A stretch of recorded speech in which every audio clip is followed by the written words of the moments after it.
കേന്ദ്ര സർക്കാരിന്റെ തൊഴിലാളി കർഷക വിരുദ്ധ നടപടികൾക്കെതിരായ രാജ്യവ്യാപക ജയിൽ നിറയ്ക്കൽ സമരം ഇന്നാണ്. സമരത്തിൽ ലക്ഷക്കണക്കിന് തൊഴിലാളികളും കർഷകരും പങ്കുചേരും. ട്രേഡ് യൂണിയനുകളുടെയും സംയുക്ത കിസാൻ മോർച്ചയുടെയും നേതൃത്വത്തിലാണ് ജയിൽ നിറയ്ക്കൽ സമരം നടക്കുക. ജില്ലാ കേന്ദ്രങ്ങളിൽ കേന്ദ്ര സർക്കാർ ഓഫീസുകൾ സമരക്കാർ ഉപരോധിക്കും. നമ്മൾ ആദ്യം ഇടുക്കിയിലേക്കാണ് പോകുന്നത്. ഇടുക്കിയിൽ നിന്നും സിബി കൂടി നമ്മളോടൊപ്പം ചേരുന്നുണ്ട്. സിബി, ഇന്ന് സംസ്ഥാനത്ത് ഒന്നാകെ വലിയ തരത്തിലുള്ള ജയിൽ നിറയ്ക്കൽ സമരമാണ് നടക്കുന്നത്. എല്ലാവരുടെയും ഏറ്റവും പ്രധാനപ്പെട്ട ആവശ്യം ഈ ലേബർ കോഡുകൾ പിൻവലിക്കുക എന്നുള്ളത് തന്നെയാണ്. ഇടുക്കിയിൽ എങ്ങനെയാണ് സമരം മുന്നോട്ട് പോകുന്നത്?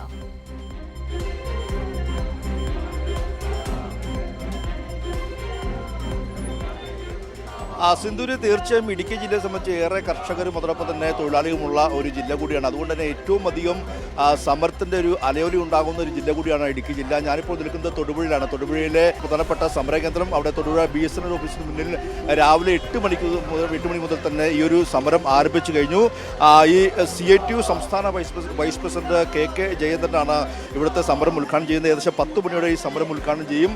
പ്രധാനമായും ഞാൻ നേരത്തെ പറഞ്ഞതുപോലെ തന്നെ ഏറ്റവും പ്രധാനപ്പെട്ട കാര്യം ഈ നരേന്ദ്രമോദി സർക്കാരിൻ്റെ കർഷക ദ്രോഹ നയങ്ങൾ, തൊഴിലാളി വിരുദ്ധ നയങ്ങൾ, ഈ നയങ്ങൾക്കെതിരെയാണ് വലിയ പ്രതിഷേധം രാജ്യമെമ്പാടും അലയൊടിക്കുന്നത്. അതിൻ്റെ ഭാഗമായി ഇടുക്കി ജില്ലയെ സംബന്ധിച്ച് പ്രത്യേകിച്ച് പറയുകയാണ്, ഏറ്റവും അധികം സമരം അല്ലെങ്കിൽ ഏറ്റവും കൂടുതൽ പ്രതിഷേധം ഉണ്ടാകുന്ന ഒരു ജില്ല കൂടിയാണ്. അതിനോടൊപ്പം CITUവിൻ്റെ ജില്ലാ വൈസ് പ്രസിഡന്റ് കൂടിയായ TR സോമ നമ്മൾ ചേരുകയാണ്. ഈ ഇടുക്കി ജില്ലയെ സംബന്ധിച്ച് ഈ ഒരു സമരം എന്ന് പറയുന്നത് ഇടുക്കി ജില്ലയെ സംബന്ധിച്ച് പ്രത്യേകിച്ച് ഏറ്റവും അധികം പ്രതിഷേധം ഉണ്ടാകേണ്ട ജില്ലയാണ്. കാരണം കർഷകർ ഏറ്റവും കൂടുതലുണ്ട്, തൊഴിലാളികളുണ്ട്. അത്തരത്തിലൊരു വലിയ പ്രസക്തി ഈ സമരത്തിനുണ്ട് അല്ലേ? പിന്നെ തീർച്ചയായിട്ടും ഇടുക്കി ജില്ലയെ സംബന്ധിച്ചിടത്തോളം കൃഷിക്കാർ വലിയേറെ ബുദ്ധിമുട്ടുകൾ അനുഭവിക്കുന്ന സാഹചര്യമുണ്ട്. പരിസ്ഥിതിയുമായി ബന്ധപ്പെട്ട പ്രശ്നങ്ങൾ, ഭൂമിയുടെ അവകാശവുമായി ബന്ധപ്പെട്ട പ്രശ്നങ്ങൾ, ഇതെല്ലാം നിലനിൽക്കുന്ന ഒരു സന്ദർഭത്തിലാണ് ഈ സമരം. ഇത് ദേശീയ അടിസ്ഥാനത്തിൽ നടക്കുന്ന മുദ്രാവാക്യങ്ങൾ കൂടി ഉൾപ്പെടുത്തിയാണ് ഈ സമരം നടക്കുന്നത്. സ്വാഭാവികമായിട്ടും ഇടുക്കി ജില്ലയ്ക്ക് വലിയ പ്രാധാന്യം ഇക്കാര്യത്തിലുണ്ട്. തീർച്ചയായും അത് തന്നെയാണ് ഈ സമരത്തിന് ഏറ്റവും പ്രധാനപ്പെട്ട നയങ്ങളിൽ പ്രധാനപ്പെട്ട മുദ്രാവാക്യങ്ങൾ എന്ന് പറയുന്നത് ഏറെ ശ്രദ്ധേയമാണ്. പ്രത്യേകിച്ച് തൊഴിലാളി വിരുദ്ധ തൊഴിൽ കോഡ്, അത്ര ഈ ലേബർ കോഡെല്ലാം പിൻവലിക്കുക. അതുകൂടാതെ കാർഷിക വിളകൾക്ക് സ്വാമിനാഥൻ കമ്മീഷൻ പ്രകാരമുള്ള താങ്ങുവില ഉറപ്പാക്കുക. അതുകൂടാതെ വൈദ്യുതി ഭേദഗതി ബിൽ പിൻവലിക്കുക. സ്കീം തൊഴിലാളികൾ ഉൾപ്പെടെ എല്ലാ മേഖലയിലെയും തൊഴിലാളികൾക്ക് ക്ഷാമബത്ത ഉൾപ്പെടുത്തി കുറഞ്ഞ വേതനം മാസം 42,000 രൂപയാക്കുക. സ്വതന്ത്ര വ്യാപാര കരാറുകൾ റദ്ദാക്കുക തുടങ്ങി നിരവധി ആവശ്യങ്ങൾ ഉന്നയിച്ചുകൊണ്ടാണ് രാജ്യവ്യാപകമായി ഒരു പ്രതിഷേധവുമായി ഇപ്പോൾ ഇത്തരത്തിൽ വിവിധ ട്രേഡ് യൂണിയനുകളും അതോടൊപ്പം തന്നെ സംയുക്ത കർഷക യൂണിയനും, അതായത് കിസാൻ മോർച്ച എല്ലാ നിലയും രംഗത്ത് വന്നിരിക്കുന്നത്. ഈ സമരം രാജ്യവ്യാപകമായി വലിയ രീതിയിൽ അടിക്കുന്നത് കാര്യത്തിൽ സംശയമില്ല. ഇടുക്കി ജില്ലയെ സംബന്ധിച്ചും ഏറെ പ്രാധാന്യമുള്ള ഒരു സമരം കൂടിയാണ്. പ്രത്യേകിച്ച് കാർഷിക വിളകൾക്കൊക്കെ ഇത്തരത്തിൽ നിരവധി ആവശ്യങ്ങൾ ഉന്നയിച്ചുകൊണ്ട് നരേന്ദ്രമോദി സർക്കാരിൻ്റെ ഈ പുതിയ ലേബർ കോഡും പുതിയ കർഷക വിരുദ്ധ നയങ്ങളെല്ലാം നിലയും ഏറ്റവും അധികം പ്രതിഫലിക്കുന്നതും ഏറ്റവും അധികം ആളുകൾ അതിൻ്റെ ബുദ്ധിമുട്ട് അനുഭവിക്കുന്നതും ഇടുക്കി ജില്ലയാണ്. അതുകൊണ്ട് തന്നെ ഈ ജില്ലയിലെ ഈ സമരവും ഈ തൊഴിലാളി വിരുദ്ധ നയങ്ങൾക്കെതിരായ ഈ സമരവും എല്ലാ നിലയും വലിയ രീതിയിൽ ഒരു പങ്കാളിത്തമുണ്ട്. അല്പസമയത്തിനകം തന്നെ CITUവിൻ്റെ സംസ്ഥാന വൈസ് പ്രസിഡന്റ് KK ജയേന്ദ്രൻ അദ്ദേഹം ഇവിടെ എത്തി ഈ ഒരു സമരം ഉദ്ഘാടനം ചെയ്യുകയും ചെയ്യും. രാവിലെ 8 മണി മുതൽ തന്നെ ഈ തൊടുപുഴ BSNL ഓഫീസിന് മുന്നിൽ സമരം ആരംഭിച്ചു കഴിഞ്ഞു. സിബി പറഞ്ഞതുപോലെ തന്നെ ഇടുക്കി ജില്ലയ്ക്ക് ഈ ലേബർ കോഡുകൾ വളരെ വലിയ തരത്തിൽ ബാധിക്കുമെന്ന കാര്യത്തിൽ സംശയമില്ല. കാരണം ഇടുക്കി ഒരു മലയോര ജില്ലയാണ്. ഏറ്റവും കൂടുതലുള്ള ആളുകൾ തൊഴിലാളികളാണ്. അപ്പോൾ അവരുടെ നിത്യജീവിതത്തിന് പോലും ബുദ്ധിമുട്ടുണ്ടാക്കുന്ന തരത്തിലാണ്, അവരുടെ സംഘടിത നീക്കങ്ങൾക്കെല്ലാം തന്നെ ഒരു തടങ്കലാകുന്ന തരത്തിലാണ് ഈ ലേബർ കോഡ് നിയമങ്ങൾ വരുന്നത്. അപ്പോൾ പലയിടങ്ങളിലും ശക്തമായ പ്രതിഷേധം ഉണ്ടാകുവാനുള്ള സാധ്യതയുമുണ്ട്. ഇവരുടെ ഈ സാധാരണക്കാരായ തൊഴിലാളികൾ ലേബർ കോഡിനുള്ള പ്രതികരണം എങ്ങനെയാണ്? അതിൽ നിന്ന് നമുക്ക് എന്താണ് മനസ്സിലാക്കുവാൻ സാധിക്കുന്നത്?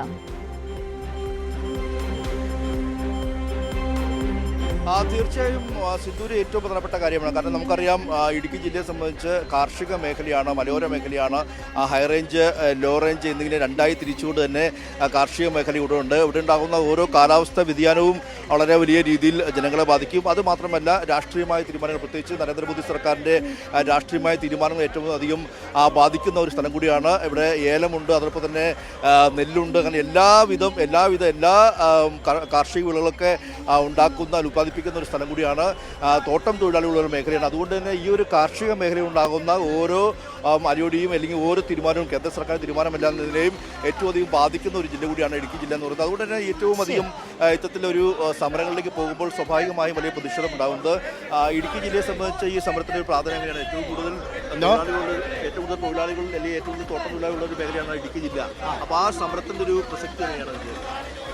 കേന്ദ്ര ഗവൺമെൻറ് നടപ്പാക്കിയിരിക്കുന്ന ലേബർ കോഡുകൾ, പുതിയ അതിൽ വരുത്തിയിട്ടുള്ള വ്യവസ്ഥകൾ തൊഴിലാളികളെ സംബന്ധിച്ചിടത്തോളം അവർക്ക് കൂലി ചോദിക്കാനോ അവരുടെ അവകാശങ്ങൾ ചോദിക്കാനോ അവർക്ക് സമരം ചെയ്യാനോ ഒന്നും ചെയ്യാത്ത സ്ഥിതിയിലേക്കാണ് ഉണ്ടായിട്ടുള്ളത്. ഈ ലേബർ കോഡുകളുടെ പ്രത്യേകത എന്താണെന്ന് വെച്ച് കഴിഞ്ഞാൽ 2019-20 കാലഘട്ടത്തിൽ കോൺഗ്രസിൻ്റെ പിന്തുണയോടുകൂടിയാണ് BJP സർക്കാർ കേന്ദ്രത്തിൽ നടപ്പാക്കിയത്. ഈ ലേബർ കോഡുകൾ 2025 അവസാനത്തോടുകൂടി വിജ്ഞാപനം ചെയ്യപ്പെട്ടിരിക്കുകയാണ്. ഇന്ത്യയിൽ ഇത് നടപ്പാക്കില്ല എന്ന് പറഞ്ഞ ഏക സർക്കാർ കേരളത്തിലെ സർക്കാരാണ്. ഈ കേരളത്തിൽ കൂടി നടപ്പാക്കുന്നതിന് വേണ്ടിയാണ് കേരളത്തിലെ ഗവൺമെൻറ്റും ഇപ്പോൾ ശ്രമിച്ചുകൊണ്ടിരിക്കുന്നത്. ഇത് വലിയ അപകടമാണ്. തൊഴിലാളി എന്ന പേരിൽ നിന്ന് തന്നെ തൊഴിലെടുക്കുന്നവരെ മാറ്റി അടിമസമാനമായ ഒരു തൊഴിൽ സംവിധാനത്തിലേക്ക് കൊണ്ടുവരികയും ഇന്ത്യൻ വിദേശ കോർപ്പറേറ്റുകൾക്ക് തൊഴിലാളികളെ യഥേഷ്ടം ചൂഷണം ചെയ്യുന്നതിനാവശ്യമായ നിലപാടുകളും നിയമങ്ങളുമാണ് കേന്ദ്ര ഗവൺമെൻറ് തുടരുന്നത്. മറ്റൊരു പ്രധാനപ്പെട്ട കാര്യം, ഡോക്ടർ സ്വാമിനാഥൻ കമ്മീഷൻ കൊണ്ടുവന്നിട്ടുള്ള റിപ്പോർട്ട്, കർഷകരുടെ ഉൽപ്പന്നങ്ങൾക്ക് 50% താങ്ങുവില കൊടുക്കണമെന്ന ഡോക്ടർ സ്വാമിനാഥൻ കമ്മീഷൻ റിപ്പോർട്ട് രണ്ടാം മൻമോഹൻ സിംഗിൻ്റെ ഗവൺമെൻറ് കാലത്ത് സമർപ്പിച്ചതാണ്. എന്നാൽ വർഷങ്ങളായി 10-14 വർഷങ്ങളായി ഇതുവരെ ആ റിപ്പോർട്ട് വെളിച്ചം കണ്ടിട്ടില്ല.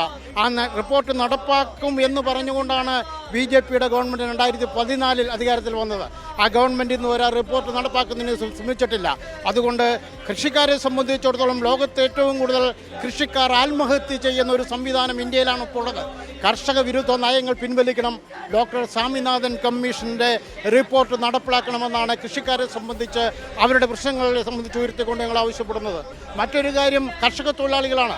ഈ ഇന്ത്യയിൽ കർഷക തൊഴിലാളികൾ ഏറ്റവും കൂടുതൽ യാതന അനുഭവിച്ചുകൊണ്ടിരിക്കുകയാണ്. കേരളത്തിൽ മാത്രമാണ് മെച്ചപ്പെട്ട കുറേ സംവിധാനമുള്ളത്. ആ കർഷക തൊഴിലാളിക്ക് ദേശീയ മിനിമം കൂലി പ്രഖ്യാപിക്കണമെന്നുള്ളതാണ് ഏറ്റവും പ്രധാനപ്പെട്ട ആവശ്യം. ഇന്ത്യയിലെ ഏറ്റവും ദരിദ്രരായ ജനങ്ങൾക്ക് അവരുടെ ജീവിതം മുന്നോട്ട് കൊണ്ടുപോകുന്നതിന് വേണ്ടി, മെച്ചപ്പെടുത്തുന്നതിന് വേണ്ടി ഇടതുപക്ഷത്തിൻ്റെ ആവശ്യപ്രകാരം കൊണ്ടുവന്നതാണ് തൊഴിലുറപ്പ് പദ്ധതി, മഹാത്മാഗാന്ധി ദേശീയ തൊഴിലുറപ്പ് പദ്ധതി. ആ പദ്ധതി അട്ടിമറിച്ചുകൊണ്ടാണ് ഇപ്പോൾ റാംജി പദ്ധതി എന്ന പേരിൽ കേന്ദ്ര ഗവൺമെൻറ് അത് അട്ടിമറിച്ചെന്ന് ഇല്ലാതാക്കുന്നതിനുള്ള ശ്രമം നടത്തിക്കൊണ്ടിരിക്കുകയാണ്. തൊഴിലുറപ്പ് പദ്ധതി പുനഃസ്ഥാപിക്കുക എന്നുള്ള ഏറ്റവും പ്രധാനപ്പെട്ട കാര്യമാണ്. നമ്മളെല്ലാം അനുഭവിക്കുന്ന ഊർജ്ജ പ്രതിസന്ധി, നാട്ടിൽ സൃഷ്ടിച്ചുകൊണ്ടിരിക്കുന്ന സ്വകാര്യവൽക്കരണം അവസാനിപ്പിച്ചുകൊണ്ട് വൈദ്യുതി ഭേദഗതി നിയമം പിൻവലിക്കണം എന്ന ആവശ്യവും ഈ സമരത്തിൽ കൂടി ഉന്നയിക്കുകയാണ്. ഇടുക്കി ജില്ലയെ സംബന്ധിച്ചിടത്തോളം തോട്ടം തൊഴിലാളികൾ തിങ്ങിപ്പാർക്കുന്ന ഈ ജില്ലയിൽ ഈ തൊഴിൽ കോഡുകൾ വലിയ രീതിയിലുള്ള തൊഴിലാളി വിരുദ്ധ നയങ്ങൾ നടപ്പാക്കാൻ മുതലാളികൾക്ക് അവസരമുണ്ടാക്കുകയും അതുവഴി തൊഴിലാളികൾ കൂടുതൽ ദുരിതപൂർവമായ ജീവിതത്തിലേക്ക് പോവുകയും ചെയ്യും. ഇത് ഗവൺമെൻറ്റുകൾ അവസാനിപ്പിക്കണം. കേന്ദ്ര ഗവൺമെൻറ്റിനെതിരാണിത് ഈ സമരം. പക്ഷേ കേന്ദ്ര ഗവൺമെൻറ് നയങ്ങൾ കണ്ണടച്ച് നടപ്പാക്കുന്ന സംസ്ഥാന സർക്കാരും ഇത് ശ്രദ്ധിക്കണമെന്നാണ് ഞങ്ങൾക്ക് ഈ സമരത്തോട് ആവശ്യപ്പെടാനുള്ളത്. തീർച്ചയായും സിന്ദൂരി അത് തന്നെയാണ്. ഇത്തരത്തിലുള്ള നയങ്ങൾക്ക് കേന്ദ്ര സർക്കാരിൻ്റെ നയങ്ങൾ മാത്രമല്ല, ഇത്തരത്തിൽ തോട്ടം തൊഴിലാളി ഉൾപ്പെടുന്ന ഒരു മേഖല കൂടിയാണ് ഇടുക്കി ജില്ലയെ സംബന്ധിച്ച്. ഈ സമരത്തിന് വളരെയധികം പ്രസക്തിയുണ്ട്. മാത്രമല്ല തോട്ടം തൊഴിലാളി ഉൾപ്പെടെ വലിയ കർഷകർ ഉള്ള ഒരു ജില്ല കൂടിയാണ്. ഇന്ന് നമ്മുടെ രാജ്യവ്യാപകമായി കേന്ദ്ര ഗവൺമെൻറ്റിൻ്റെ കർഷക തൊഴിലാളി വിരുദ്ധ നയങ്ങൾക്കെതിരെ ഇന്ത്യയെ രക്ഷിക്കൂ, കൃഷിക്കാരെ രക്ഷിക്കൂ, തൊഴിലാളികളെ രക്ഷിക്കൂ എന്ന മുദ്രാവാക്യം ഉയർത്തിക്കൊണ്ട് നടത്തുന്ന സമരമാണ്. ഈ സമരം നമ്മുടെ രാജ്യത്തെ മറ്റൊരു സ്വാതന്ത്ര്യ സമരത്തിൻ്റെ തുടക്കമായിട്ട് വേണം നമ്മൾ കാണുവാൻ. ഇപ്പം നമുക്ക് തന്നെ അറിയാം, ആരും ചോദ്യം ചെയ്യപ്പെടാത്ത BJP ഗവൺമെൻറ് വിദ്യാർത്ഥികൾക്കും യുവാക്കൾക്കും നേരെ നടത്തിയ അതിക്രമം, അവർ നടത്തിയ സമരം, അത് നമ്മുടെ രാജ്യം ഏറ്റെടുത്തപ്പോൾ ഇന്ത്യയുടെ ജനാധിപത്യത്തിൻ്റെ വിജയമാണ്. ഈ രാജ്യത്തെ കൃഷിക്കാരൻ്റെയും തൊഴിലാളികളുടെയും ജീവിതം മെച്ചപ്പെടുത്തുവാൻ, അവർക്ക് ജനിച്ച മണ്ണിൽ ജീവിക്കുവാൻ, തൊഴിലെടുക്കുവാൻ, കൃഷി ചെയ്യുവാനുള്ള വലിയൊരു പോരാട്ടത്തിൻ്റെ തുടക്കമാണ് ഇന്ന് നടക്കുന്ന ജയിൽ നിറയ്ക്കൽ സമരം. ഈ സമരം രാജ്യവ്യാപകമായി വലിയ പ്രക്ഷോഭമായി ഉയരാൻ പോകുന്നതിൻ്റെ തുടക്കം മാത്രമേ. തീർച്ചയായും സുധുരി അത് തന്നെയാണ്. കാരണം ഒരു ജയിൽ നിറക്കൽ സമരം രാജ്യവ്യാപകമായി നടത്തുമ്പോൾ ഇടുക്കി ജില്ലയെ സംബന്ധിച്ചും ഏറെ പ്രധാനം തന്നെ, അല്ലെങ്കിൽ ഏറ്റവും അധികം മുദ്രാവാക്യങ്ങൾ ഉയരുന്ന ഒരു സ്ഥലം കൂടിയാണ് ഈ ഒരു തോട്ടം തൊഴിലാളി ഉൾപ്പെടുന്ന ഈ മേഖല എന്ന് പറയുന്നത്.